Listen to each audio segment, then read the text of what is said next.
and sit for hours watching the banners stir and the moonlight waver with the bat or death's head moth to keep him company. Even this was not enough for him, but he must descend into the crypt where his ancestors lay, coffin piled upon coffin, for 10 generations together. The place was so seldom visited that the rats made free with the lead work, and now a thigh bone would catch at his cloak as he passed, or he would crack the skull of some old sore malice as it rose beneath his foot. It was a ghastly sepulchre,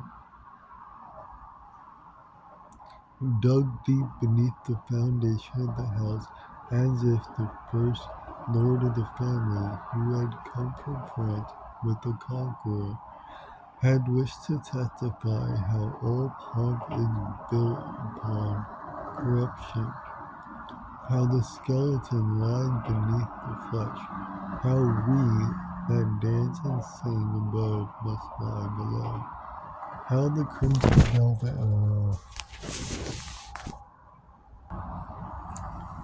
lord of the family, who had come from France with the Conqueror, had wished to testify how all pomp is built upon corruption, how the skeleton lies beneath the flesh, how we that dance and sing above must lie below, how the crimson velvet turned to dust, how the rank, here Orlando stooping his leisure, would pick up a gold circle lacking a stone that had rolled into a corner, loses its ruby, and the eye, which was so lustrous, shines no more.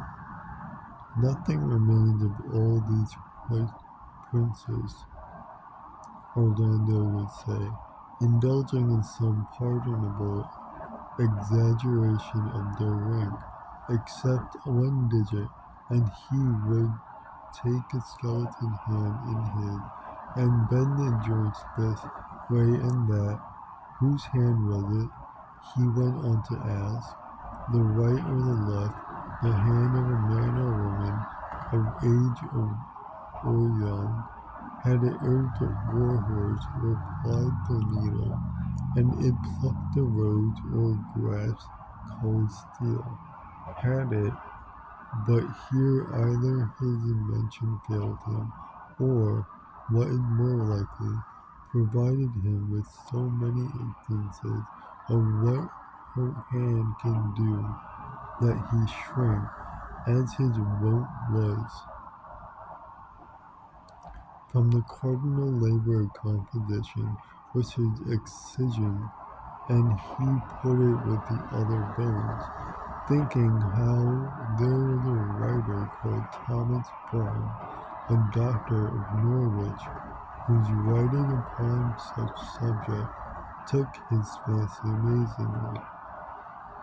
So, taking his lantern and seeing that the bones were in order, for though romantic, he was singularly methodical, and detested nothing so much as a bullish string on the floor, let alone the skull of an ancestor.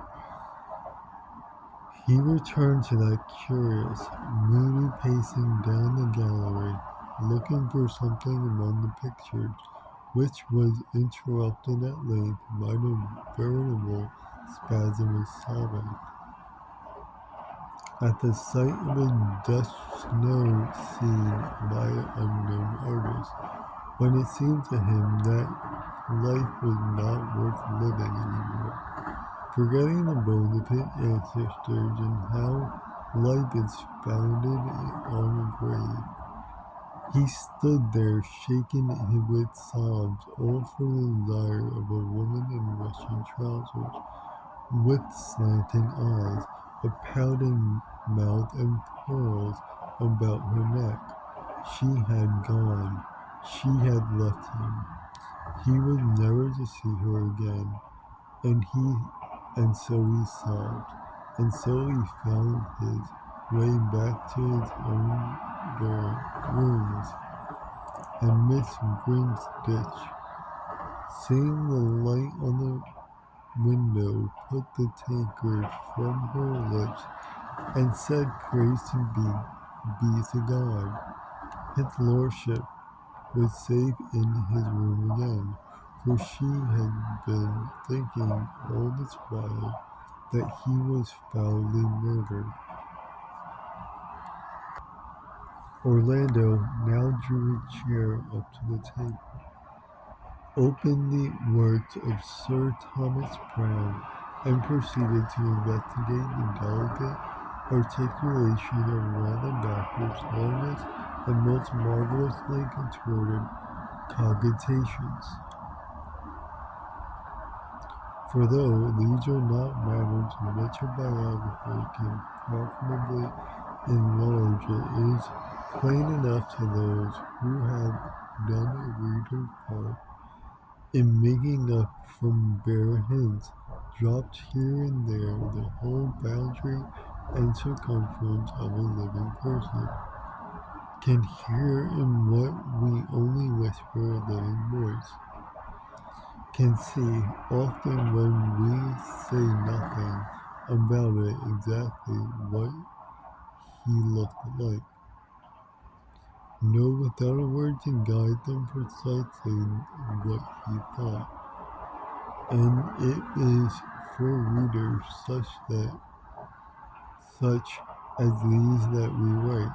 It is plain then to such a reader that Orlando was strangely compounded by many humours, of melancholy, of indolence, of passion, of love of solitude, to say nothing of all those contortions and subtleties of temper which were indicated on the first page.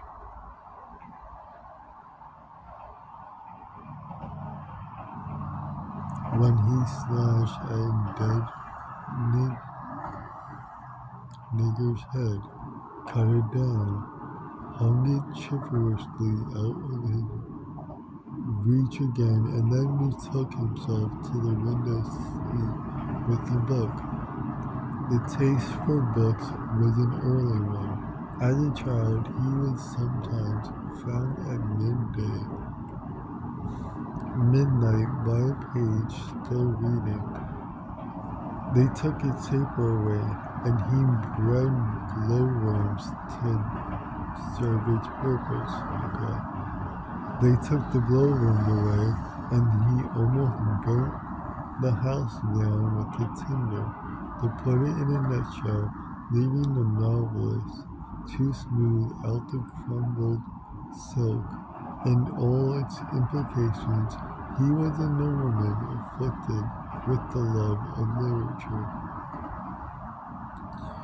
Many people of his time, still more of his rank, escaped the infection and were thus free to run or hide or make love at their own sweet will. But some were early afflicted by a germ said to be bred of the pollen of the asphodel, and to be blown out of Greece and Italy, which was of so deadly a nature that it would shake the hand as it was raised to strike, and cloud the eyes as it sought its prey, and make the tongue stammer as it declared its love. It was the fatal nature of this disease to substitute a phantom for reality, so that Orlando, to whom fortune had given every gift, plate, linen, houses, men servants, carpets, beds in profusion, had only to open a book for the whole vast accumulation to turn to mist. The 9 acres of stone which were his house vanished, 150 indoor servants disappeared. His 80 riding horses became invisible.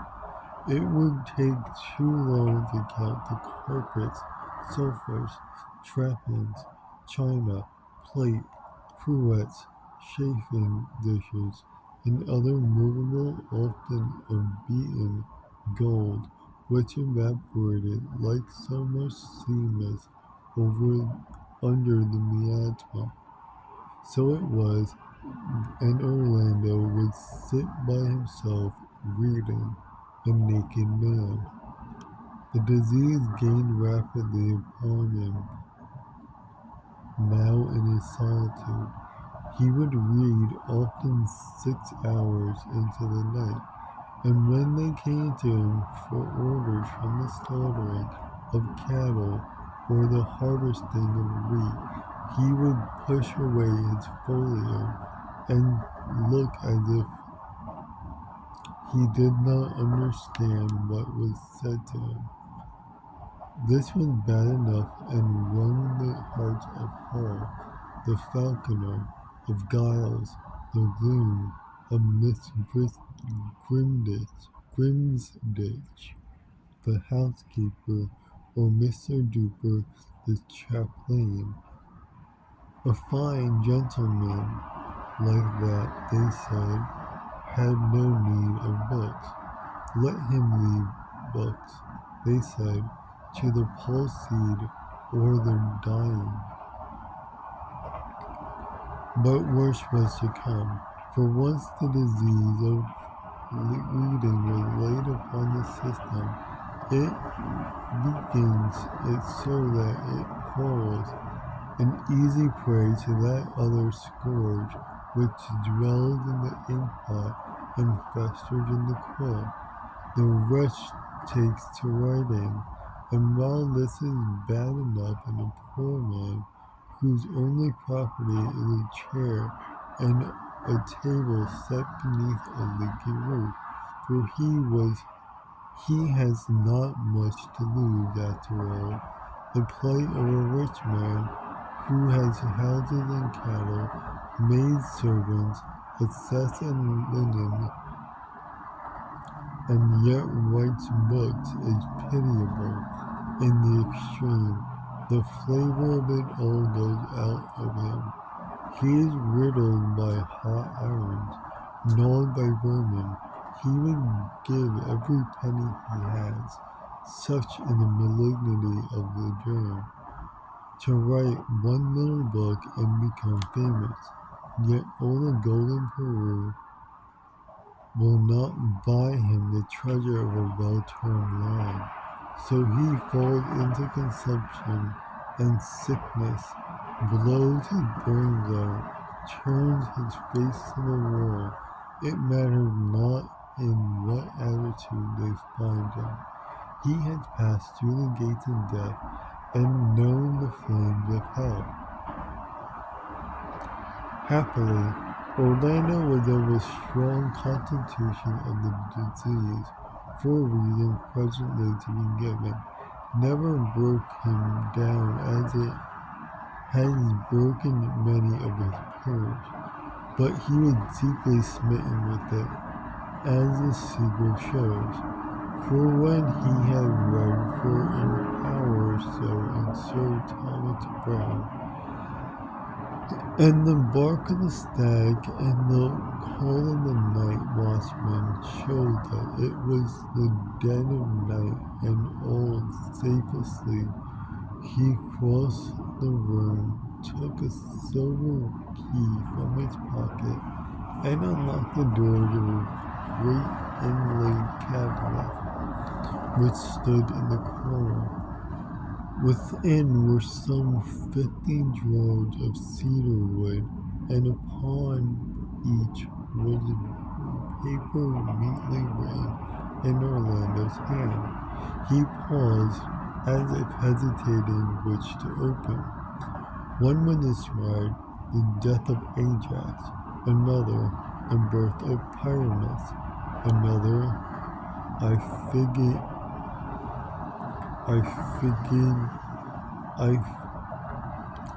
Iphigenia in Aulis.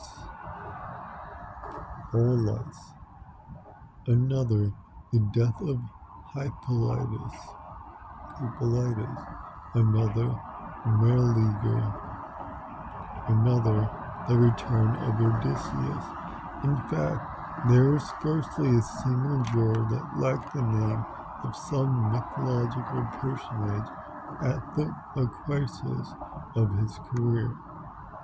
In each drawer lay a document of considerable size, all written over in Orlando's hand. The truth was that Orlando had been afflicted thus for many years. Never had any boy begged apples as Orlando begged paper, nor sweetmeats as he begged ink, stealing away from talk and games.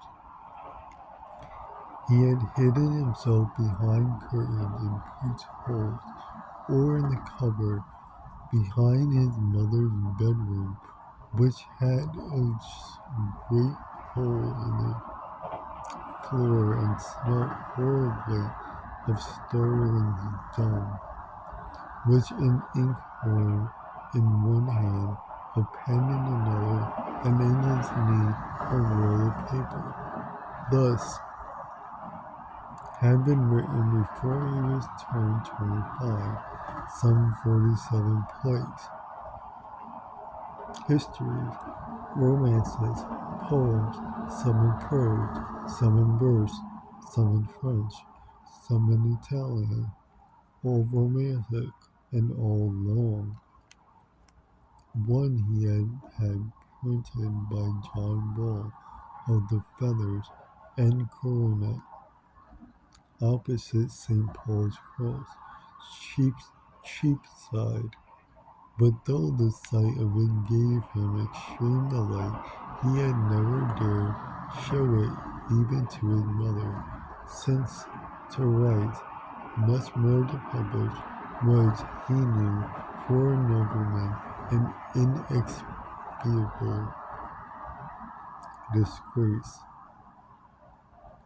Now, however, that it was the dead of night and he was alone, he chose from this repository one thick document called Xenophila, a Tragedy, or some such title, and one thin one called simply The Oak Tree, which was the only monosyllabic title among the lot. The one he approached, the inkhorn, fingered the quill and made other such passes as those addicted to his vice begin their rites with. But he paused. I think the next paragraph is 2 pages, so I'll try to finish it before I run out of space. At this pause was of extreme significance in his history, more so indeed than many acts which bring men to their knees and make rivers run with blood. It behooves us to ask why he paused, and to reply after due reflection that it was for some such reason as this. Nature, who has played so many queer tricks upon us, making us so unequally of clay and diamond, of rainbow and granite, and stuffs them into a case often of the most incongruous, for the poet has a butcher's face, and the butchers are poets. Nature, who delights in muddle and mystery, so that never, even now, the 1st of November, 1927, we know not why we go upstairs, or why we come down again, or our most daily movements are like the passage of a ship on an unknown sea, and the sailors at the masthead ask, pointing their glasses to the horizon. Is there land or is there none? To which, if we are prophets, we make answer yes. If we are truthful, we say no. Nature, who has so much to answer for, besides the perhaps unwieldy length of the sentence, has further complicated her task and added to our confusion by providing not only a perfect rag-bag of odds and ends within us, a piece of a policeman's trouser lying cheek by jowl with Queen Alexander's wedding veil, but has contrived that the whole assortment shall be lightly stitched together by a single thread. I like these fourth wall breaks a lot. And when she said pointing their glasses to the horizon, she means telescope? No. It's like a telescope. I can't think of the word. But she doesn't mean a drink.